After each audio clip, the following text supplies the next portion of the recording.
శ్రీకృష్ణ పరబ్రహ్మణే నమః.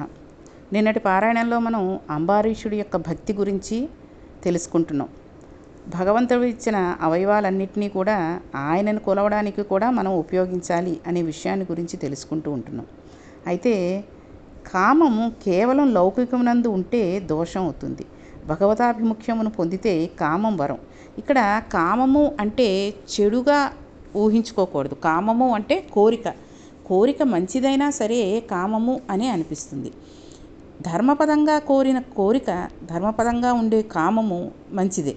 కానీ అధర్మమైన కామాన్ని కోరుకునేవాడు మాత్రం ఎటువంటి దుష్పరిణామాలని చెందుతాడు అనేది కూడా ఈ కథలో తెలుస్తూ ఉంటుంది.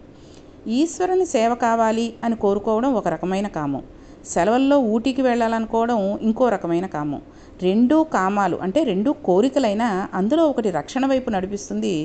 రెండవ కామం అయినప్పటికీ అది బంధనానికి గురి చేస్తూ ఉంటుంది. భగవంతుని వైపు వెడుతున్నది ఉన్న కట్లు విప్పించుకోవడానికి, రెండవ వైపు వెడుతున్నది కొత్త కట్లు కట్టించుకోవడానికి. ఇది మనం ఈ భేదాన్ని కనుక మనం గ్రహించినట్లయితే చాలా మటుకు మనం తెలుసుకున్న వాళ్ళం అవుతాం. చూడండి, అందుకే లలితా సహస్రంలో అమ్మవారి చేతిలో పట్టుకున్న 4 ఆయుధాలలోనూ ఒకటి మనస్సు అనే కోదండాన్ని పట్టుకుంటుంది. కామక్రోధాలు పక్కపక్కనే ఉంటాయి. కోరిక తీరితే సుఖం, తీరకపోతే క్రోధం. కోరిక ఈశ్వరాభిముఖం అయిపోయినట్లయితే ఆయన తీర్చుకోవడం అనేది ఉండదు, తీర్చకపోవడం అనేది కూడా ఉండదు. గుళ్ళోకి వెళ్ళి స్వామి దర్శనం చేసుకోవాలని అనుకున్నట్లయితే హాయిగా వెళ్ళి స్వామి దర్శనం చేసుకురావచ్చు. అదే మనం ఒక లౌకికుని ఇంటికి వెళ్ళినట్లయితే ఆయన ఇంట్లో ఉండవచ్చు, ఉండకపోవచ్చు, లేక ఉంటి కూడా లేడని చెప్పించుకోవచ్చు. కానీ ఈశ్వరుడు అలా చెప్పించడు. కాబట్టి కామాన్ని ఈశ్వరానుగ్రహం వైపు నడిస్తే అది మనకు సిద్ధించి తీరుతుంది. కోరిక ఈశ్వరుని వైపు తిరిగినప్పుడు అది ఉత్తమమైనది అవుతుంది. అంబారీషుని కోరిక ఈశ్వరుని వైపు తిరిగింది. భగవంతుని పాదాలకు నమస్కారం చేయడం అనేది చాలా సామాన్యమైన విషయం. పెద్ద భక్తి లేనివాడు కూడా ఎందుకైనా మంచిదని భగవంతానికి ఒక నమస్కారం చేస్తూ ఉంటాడు. అదే భగవంతుడిని నమ్మిన వాడి కాళ్లకు నమస్కారం చేయాలంటే కొందరికి అహం అడ్డు వస్తూ ఉంటుంది. భాగవతుల కాళ్ళకి దండం పెట్టాలంటే వినయం ఉండాలి. అలా పెట్టడం భీష్మాచార్యుల వారికి తెలుసు. అంతటి స్థితికి వెళ్ళి కూడా పెద్దలు కనపడితే వంగి వంగి దండాలు పెట్టేవాడట మహానుభావుడు. చూడండి, చాలామంది గురువులు అని వస్తూ ఉంటారు. పెద్ద పెద్ద గురువులు, శంకర సరస్వతీ పీఠాధిపతులని వాళ్ళని వస్తూ ఉంటారు. వాళ్ళని పాదాలు పట్టుకోకూడదు, కానీ వాళ్ళు నుంచున్న పాదాల ముందు భూమిని మన చేతులతో తగిలేటట్టుగా కుడి చేయి పైన వేసి ఎడం చేయి కింద వేసి, అంటే కుడి కాలిని కుడి చేతితో ముట్టుకునేటట్టు. అసలు ఈ విషయం కుడి చేయి పైన వేసి ఎడం చేయి కింద వేసి ఎందుకు దండం పెట్టాలి అనే విషయాన్ని చాలామందికి తెలీదు. వాళ్ళు ఏమంటారంటే, మేము మామూలుగానే పెడతామండి, మాకు ఆ ఆచారం లేదు, మాకు అది చెయ్యము, అలా కాదు, మామూలుగానే పెడతామంటారు. అసలు ఎందుకు అంటారు అంటే, కుడి చేయి అవతల మనిషిని మన ఎదురుగుండా నుంచున్నప్పుడు వాళ్ళ కుడి మనకి ఎడమ, వాళ్ళ ఎడమ మనకి కుడి అవుతుంది.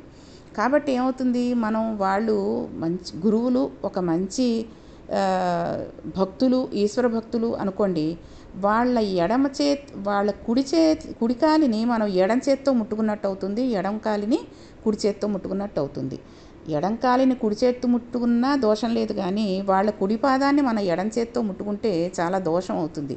కాబట్టి అప్పుడు కుడి చేయిని మీద వేసి ఎడం చేతిని కిందకి వేసి వాళ్ళ పాదాలను కనుక మనం పట్టుకుంటే కుడి చేతితో కుడి పాదం, ఎడం చేతితో ఎడం పాదం ముట్టుకున్నట్టు ఉంటుంది. కాబట్టి ఎటువంటి దోషం ఉండదు. కాబట్టి చాలామంది గురువులు వచ్చినప్పుడు ఏంటో గాలిలోనే ఇలా దండాలు పెడుతూ ఉంటారు. అలా గాలిలో దండం పెట్టడం దోషమే, వాళ్ళకి దండం పెట్టిన ఫలితం ఉండదు. ఆ గురువులు మహాపుణ్యాత్ములు, మహాభగవత్ సంపన్నులు, మహాభక్తి కలిగిన వాళ్ళు. కాబట్టి వాళ్ళ పాదాలను కూడా కొంతమందిని, ఇప్పుడు జిఆర్ స్వామి వాళ్ళు ఉన్నారనుకోండి, వాళ్ళ పాదాలని ఆడవాళ్ళు అది ముట్టుకోకూడదు. కాబట్టి వాళ్ళ పాదాలు తగిలిన భూమిని మనం దండం పెట్టుకోవచ్చు. కాబట్టి వాళ్ళ కుడికాలి ఎదురుగుండా మన కుడి చేతితోటి భూమిని తగిలించుకొని దండం పెట్టుకోవాలి. అది మన కళ్ళకి అద్దుకోవాలి. అంతేగాని గాలిలో ఇలా తీసుకుని గాలిలో ఇలా పైకి కిందకి ఏదో డ్యాన్స్ చేసినట్టుగా చేతులు ఊపామనుకోండి, అది దండం పెట్టిన ఫలితం ఉండదు.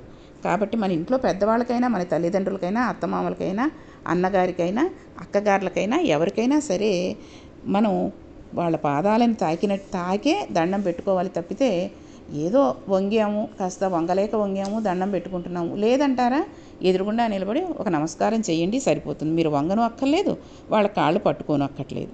కాబట్టి భగవంతుడి పాదాలకి నమస్కారం చేయడం అనేది చాలా సామాన్యమైన విషయం.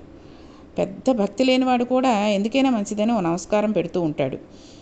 ఇది భీష్మాచార్యులు ఎలా పెట్టారు అన్నది తెలుసుకుంటే మనకి అంతటి స్థితికి వెళ్ళి కూడా పెద్దలు కనబడితే వంగి వంగి దండాలు పెట్టేవాడు అని తెలుసుకున్నాం అనుకోండి, అందులోంచి కొంతైనా మనం గ్రహించగలుగుతాం.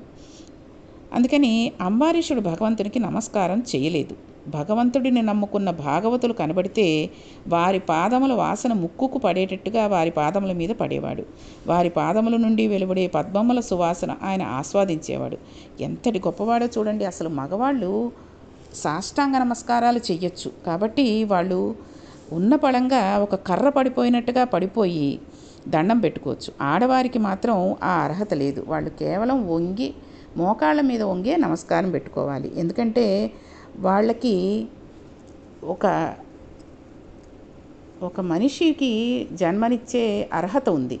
కాబట్టి ఆ జన్మించిన మనిషికి ప్రాణం పోయడానికి వాళ్ళ స్తనాల నుంచి పాలు మనం ఆడవారు ఇస్తూ ఉంటారు.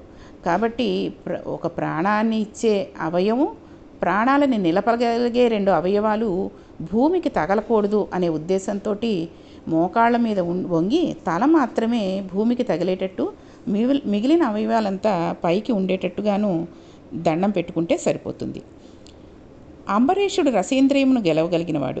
ఏది పడితే అది రుచి చూపించాలని ప్రయత్నం చేసేవాడు కాదు. ఇంద్రియమును గెలవడం అంత తేలిక కాదు. మనం చెయ్యలేని పనిని ఆయన చేస్తున్నాడు. ఇది మనం కూడా చేయవలసిన పనే. ఎందుకంటే ఇంద్రియాలని గెలవడం అనేది బహు కష్టమైన విషయం. ఏదైనా ఒక విషయాన్ని మనం చూడకూడదు అనుకుంటాం అనుకోండి, దానికేసే మనసు లాగుతూ ఉంటుంది. కాబట్టి ఆ ఇంద్రియాలని మనం కంట్రోల్లో ఉంచుకుంటూ మనం వాటిని ఎంత పగ్గాలు పట్టి ఆపుతామో అంతలా అది ఆ పగ్గాలు తెంపుకుని అటువెంపుకే వెడుతూ ఉంటుంది. కాబట్టి ఇక్కడ ఇంద్రియాలని గెలవగలిగాడు అంబరీషుడు. ఆయన ఎప్పుడూ ఈశ్వరుని యందు మగ్నమై ఉండేవాడు. లోపల బుద్ధి ఇలా ఉండగా ఆయన ఈశ్వరుని పట్టుకుని తిరుగుతున్నాడు. అయినా ఆయన రాజ్యపాలనను విస్మరించలేదు. ఆయన రాజ్యం చేస్తున్నప్పుడు షడ్రసోపేతమైన భోజనమును అక్కడ పెట్టేవారు. శ్రీమన్నారాయణుడు ఆహార రూపమై వచ్చి నాలోకి ప్రవేశిస్తున్నాడు అని అనేవాడు. ఈశ్వర నివేదన చేసి తాను పుచ్చుకునేవాడు. ఈశ్వరునికి నివేదన చేసినప్పుడు సత్వగుణ ప్రధానమైన పదార్థం పెడతాం కాబట్టి ఆయనకు పెట్టి తాను తినాలి. కాబట్టి అలా తినేవాడు. ఇంట్లో కూడానండి అసలు మహానైవేద్యం అని పెట్టాలి. ఈ రోజుల్లో స్నానం చేసి వండడమే బహు కష్టమైనప్పుడు మహానైవేద్యం ఎలా పెడతాం? కాబట్టి కనీసంలో కనీసం భోజనం చేసేటప్పుడు ఒక్కసారి ఆ తినే మొదటి ముద్దైనా భగవంతుడికి చూపించి కళ్ళకత్తుకుని ఆయన ప్రసాదంగా తిన్నామనుకోండి, అసలు ఈ రోజుల్లో అవపోసన చేసి బ్రాహ్మణులైన వాళ్ళు కూడా అంతే, ఉడుకులైన వాళ్ళు అంతే. వాళ్ళు సంధ్యావందనాలు చేసుకోవడమే మానేశారు. అంటే భోంచేసేటప్పుడు అవపోసం చేసి భోజనం చేద్దాం, గాయత్రి మంత్రం చదువుకుందాం అని అనుకునేవాళ్ళు చాలా తక్కువ. ఇక ఈ రోజుల్లో టేబుల్ మీద కూర్చునే కానీ కింద కూర్చుని తినాలి అనడానికి చాలామందికి ఈ కాళ్ళ నొప్పులు, కింద కూర్చోలేకపోవడం, పొట్ట వంగకపోవడం ఇలాంటివన్నీ ఉంటున్నాయి. కాబట్టి వాళ్ళు తినలేకపోతున్నారు. సరే, అది బాగానే ఉంది. ఈ తినేటప్పుడు టేబుల్ మీద తిన్నా కూడా వాళ్ళు ఏం చేస్తున్నారు, ఆ 2 కాళ్ళు తీసుకెళ్ళి టేబుల్కి కొంచెం ఇలాగా సపోర్ట్కి స్టాండ్ ఉంటుంది కదండి, దాని మీద పెట్టేస్తున్నారు. అంటే మనం అన్నాన్ని తన్నేసి ఆ అన్నాన్నే మనం తింటున్నాం అనే లెక్కలోకి వస్తుంది. కాబట్టి భోజనం చేసేటప్పుడు మీరు కాళ్ళు కిందే పెట్టుకోండి. కింద పెట్టుకునే భోజనం చేస్తే అన్నాన్ని కానీ ఆ టేబుల్ మీద ఉన్న పదార్థాలను కానీ తన్నిన వాళ్ళ కింద రాకుండా ఉంటుంది. కాబట్టి అన్నాన్ని మనం భగవంతుడికి నివేదన చేసి తింటూ ఉండాలి. అంబరీషుని పొగడలేము అన్నారు. ప్రపంచంలో ఏ వస్తువు కనబడినా నా స్వామి ఎన్ని రూపాల్లో కనబడుతున్నాడో అని మురిసిపోయేవాడు. విష్ణు సహస్రనామం పట్టుకుని సహస్రశీర్షవదన అని అనడం కాదు, బయటకు వచ్చి విష్ణు సహస్రనామానికి మొదటి మాట ఆయన విశ్వంను గుర్తించి నా స్వామి ఎన్ని ముఖాలతో ఉన్నాడో అని అనగలగాలి.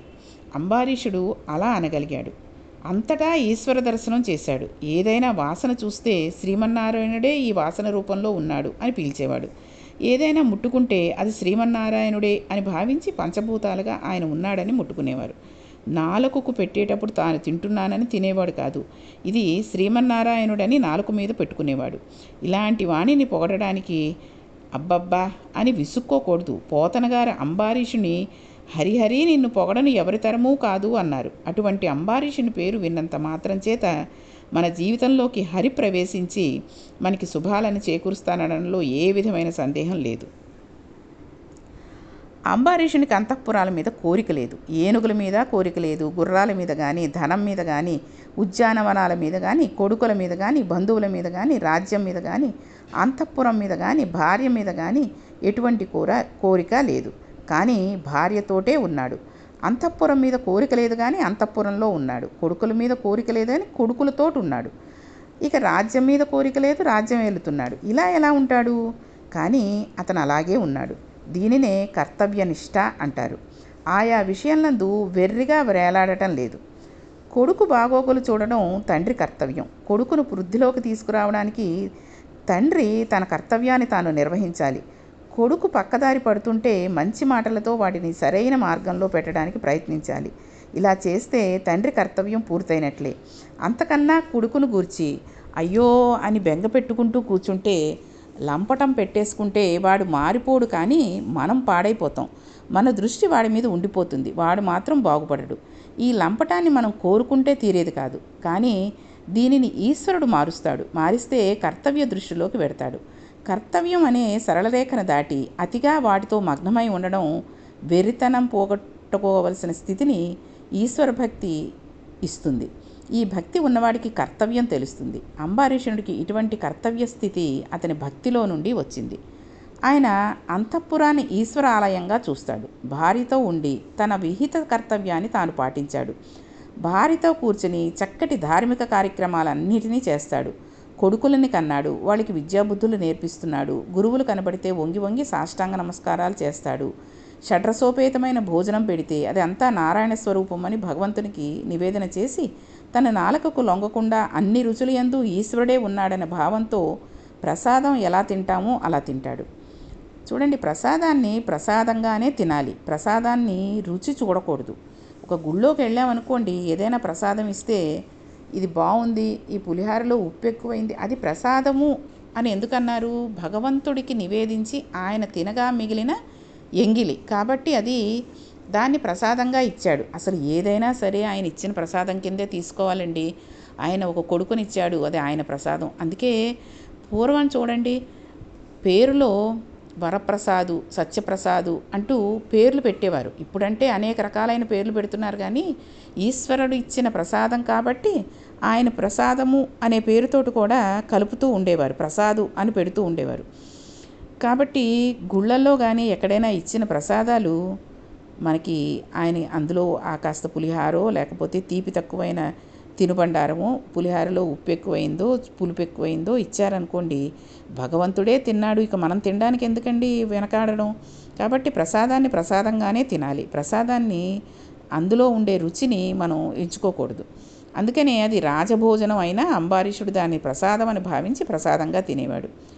ఎక్కడికైనా గుళ్ళకి వెళ్ళినప్పుడు ప్రసాదాన్ని కూడా నిరాకరించకూడదు. ఆ రోజు మీరు ఏకాదశి కటికుపోషం ఉంటారు అని అనుకున్నారనుకోండి, తిరుపతి పెడితే అక్కడ పులిహారో చక్కెర పొంగలో ఏదో ఒకటి పెడతారు. అది పక్క వాళ్ళకి ఇచ్చేసి వాళ్ళ ఏకాదశి ఉపోషం అండి నేను ప్రసాదం తిన్ను అని అనకూడదు. అది భగవంతుడు ఇచ్చింది, భగవంతుడే ప్రసాదం తిని ఆ రోజు ఇచ్చినప్పుడు నీకు ఏకాదశి ఉపోషం ఏంటండి ఇంకా ఆ రోజు? కాబట్టి ఎప్పుడైనా సరే భగవంతుడి ప్రసాదాన్ని మనం తిరస్కరించకూడదు. ఈ విధంగా అంబారీషుడు అంతటా ఈశ్వరుని చూడడంలో శాశ్వత వస్తువును పట్టుకున్నాడు. అశాశ్వతమైన వస్తువులందు కర్తవ్యాన్ని పరిపాలిస్తున్నాడు. వైరాగ్యం నందు ఉన్నాడు. ఈ విధంగా అంబారీషుడు భక్తి జ్ఞాన వైరాగ్యాలను ఎంత అందంగా పొందాడో చూడండి. ఆయన వీటిని సన్యాసం తీసుకుని పొందలేదు, గృహస్థాశ్రమంలో ఉండి పొందాడు. అటువంటి అంతఃపురంలో ఉంటూ ఇటువంటి వైరాగ్య భావాన్ని పొందాడు. అది అసలు మనిషి యొక్క మనస్సుని ఇంద్రియాలని మనం లొంగదీసుకుని ఉండడం అంటే. అన్ని సౌకర్యాలు ఉన్నా కూడా వైరాగ్యంతో ఉండి భగవంతుడి నామం చెప్పుకుంటూ భగవంతుడి సేవ చేసుకుంటూ ఉన్నవాడే అంబారీషుడు. కాబట్టి ఆయన అలా ఉండగా ఏం జరిగింది, ఆయన యొక్క గొప్పతనం ఇంకా ఏమిటి అనే విషయాలన్నింటినీ కూడా రేపటి పారాయణంలో తెలుసుకుందాం. శ్రీకృష్ణ పరబ్రహ్మణే నమః.